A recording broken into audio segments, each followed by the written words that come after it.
our media fraternity. I am Professor Shahid Rasool, Dean Academic Affairs, Central University of Kashmir. So, we invited you for a press conference, as all of you are aware, that National Education Policy 2020 have been implemented, and it is the third year. And there are celebrations happening about the completion of the third year of the National Education Policy 2020. And have with us our Vice Chancellor, Professor A. Ravindranath, which all of you know has joined some 3-4 months back in the month of April. And since then, he has not only, kept us busy overnight, he has kept the whole university, including students and scholars, involved in seeing that, the university develops in a proper manner and the national education policy is implemented in letter and spirit so that our students can also compete at the national and international level. We want to take off with the other aspects of the NEP-2020 in letter and spirit, what my colleagues has been mentioned. So we have provided target 100. Some of them it is being covered on that, under that particular brochure also. But today we have assembled here only the third year education policy has been introduced in 1968. It took almost 10 years to implement it. Subsequently, even 1986 also, after program of action in 1992, then that is implemented. Now we have been, after 3 decades of that's launching, then it has been initiated. And this is mainly keeping in view of the United Nations Sustainable Development Goals. The goal 4 mainly mention about the quality education. So how inclusive and equitable quality education can be offered with the lifelong learning opportunities. So keeping in that mind, this has been developed only and the learner-centric education system they wanted to offer. Here, mainly the programs which university is to conceive based on the holistic education approach.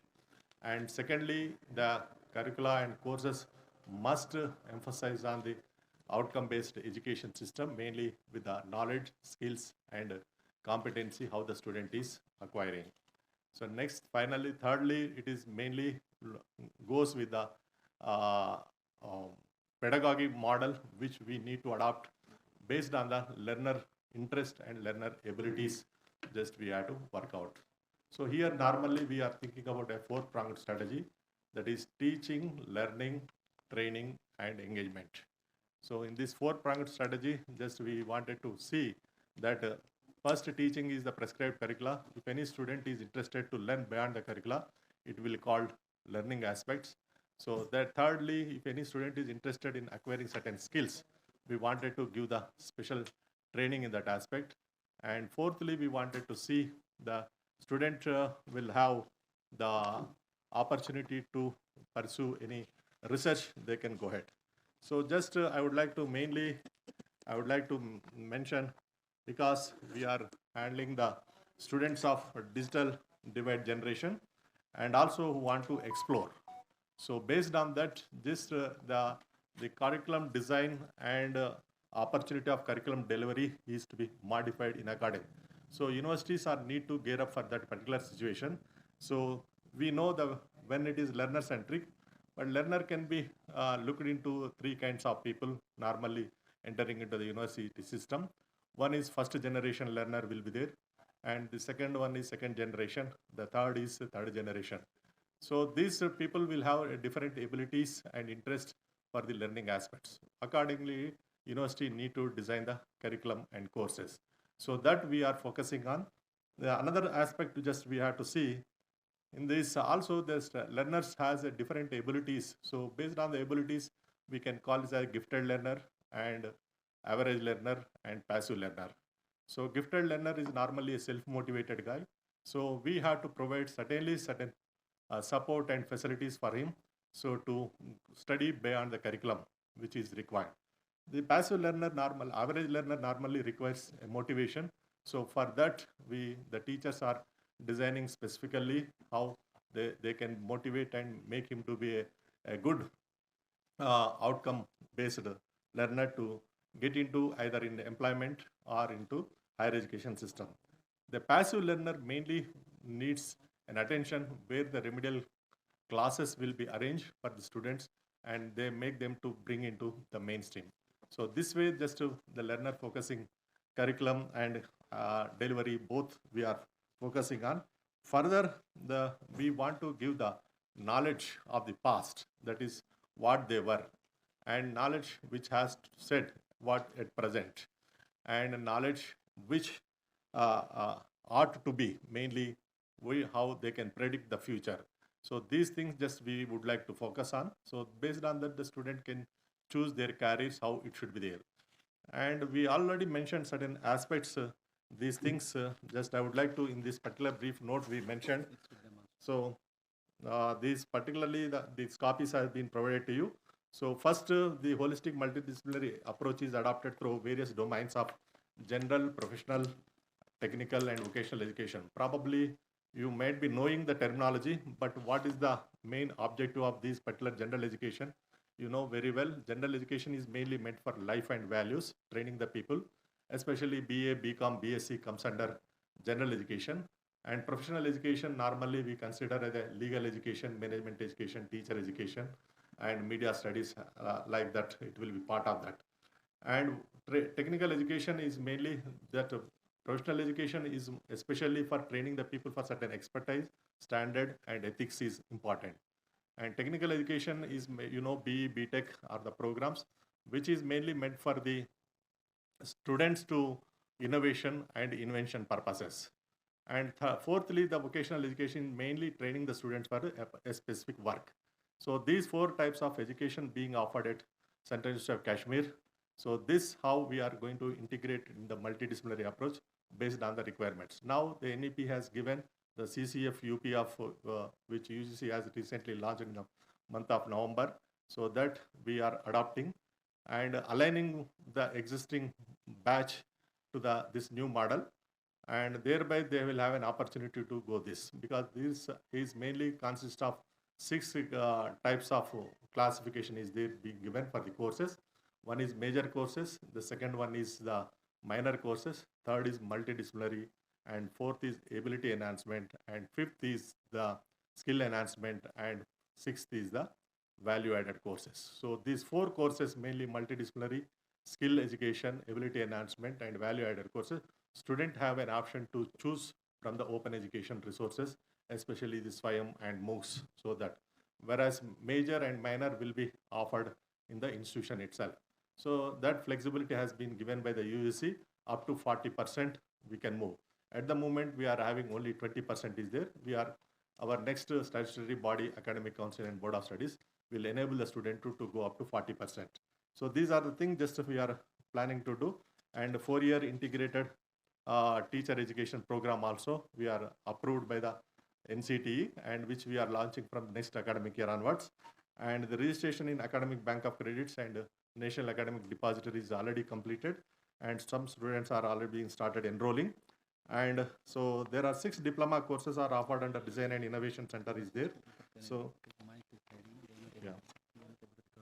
Okay. So these are the things just at the moment existing is there. Now what we intends to do also just we made. So as per the NEP, there is a affordability and access and accountability is one of the important aspects are there. So these 3, affordability, we wanted to see the student can choose the credit-based fee structure. So whatever the credits he takes from the university, for that only on the credit-based fee structure he can pay. Because some of the courses he may be opting for the open education resources, he need not require to opt for it.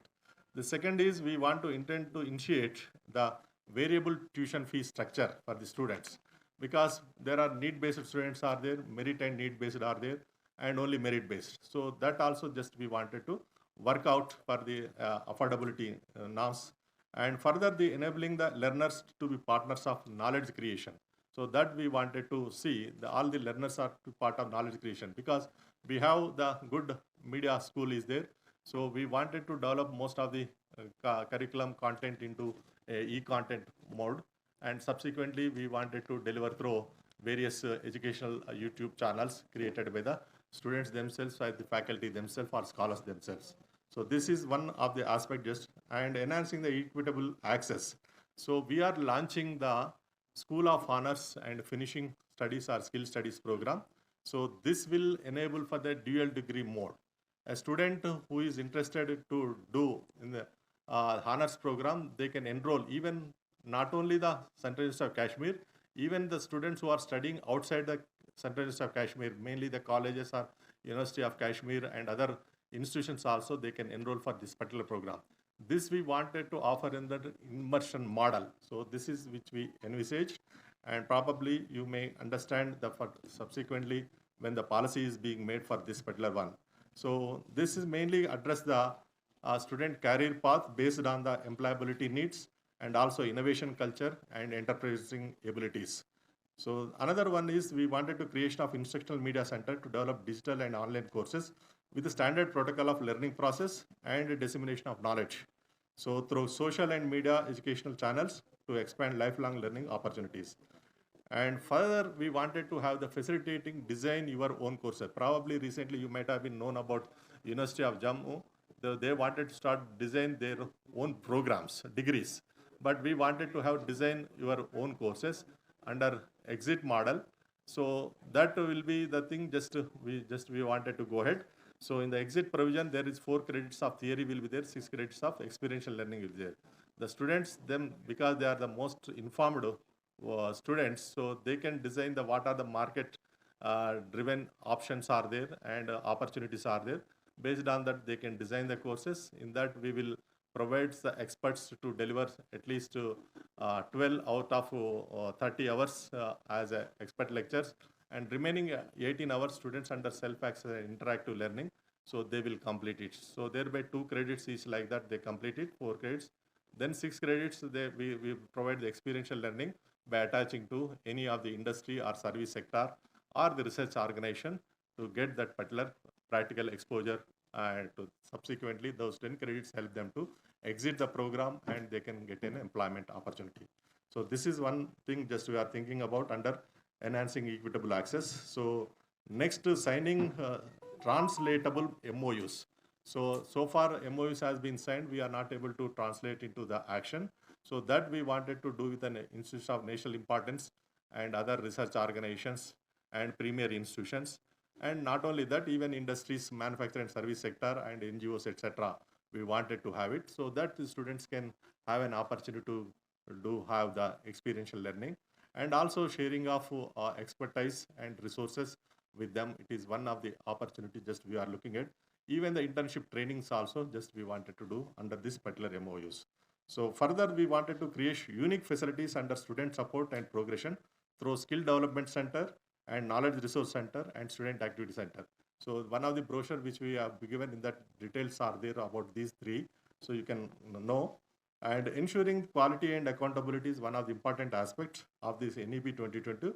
So for this, we wanted to strengthen the IT-enabled service, both in academics and administration, through establishment of Center for Information Technology.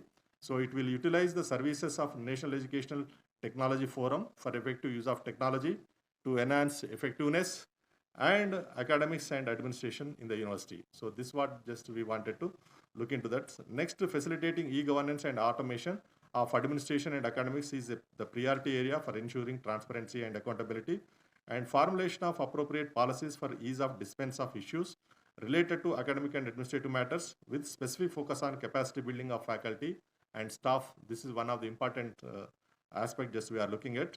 And creation of state-of-art infrastructure for administration, academics, and amenities with a net zero campus norms, and ensure proper fiscal management and disciplines. So these are the things just to be under quality and accountability just we are. Now, another important aspect in the promotion of Indian languages is there and culture, in addition to Indian knowledge system. So for this, we wanted to establish a Center for Kashmiri Language and Culture Studies. So that will take care of part of this particular whatever the objective is being or mandate is given under New Education Policy 2020. So further, the specific focus on holistic development is there. So we want to formulate strategic pedagogy model emphasis on teaching, learning, training, and engagement based on learner interest and ability, with a focus on linguistic and computer skill, especially communication and computer skills. We wanted to look into that. Next, provision of non-CGPA credits for the co-curricular and extracurricular activities. So this is another model, just we wanted to work it out. And now the creating research ecosystem, ensuring research quality, and promoting research culture to foster innovation and startup enterprise. So this is mainly the concluding things of which the strategy which we modeled. And you are knowing that the implementation of NEP-20 requires a concerted efforts from the central, state governments, and educational institutions, teachers, parents, and other stakeholders.